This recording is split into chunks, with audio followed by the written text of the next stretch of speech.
You know, I could just frantically read out patch notes for this update to Stardew Valley, hopelessly trying to condense what is the most substantive and primary gameplay loop-altering update in its 8-year history into a tidy 2-minute tirade, but I'm not gonna do that. Instead, I'm gonna breathe and just tell you how it's felt playing this game with light spoilers since starting a fresh run on Tuesday. There are carrots now, 5 out of 5. This feels like playing an old favorite game you've modded to spruce things up, but it doesn't feel modded. It feels like the developer came back years later to make this already cool game just a bit more cool for you for free, because that's literally what it is. But those aforementioned carrots are actually a good microcosm of why this update works on a mechanical level, and incidentally, microcosmal carrots will be an item in Haunted Chocolatier. That's a true fact. A really useful item, just rare enough to avoid imbalancing, that will radically change how effective you can be in those first few seasons. Which makes time to enjoy everything else, and there's a lot to enjoy in this update. Wait,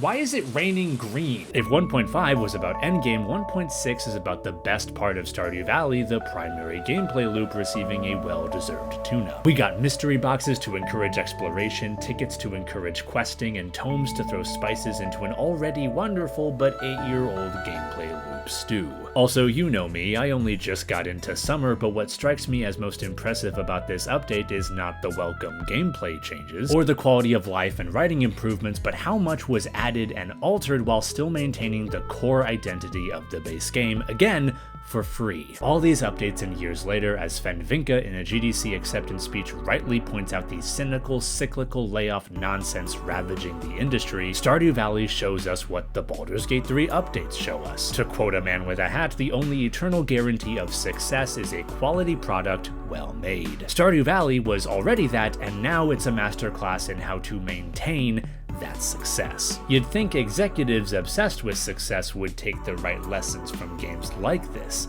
Tend to your crops, be patient, and they will bloom. Now, if you'll excuse me, I'm gonna keep playing to the dawn of the 3rd year.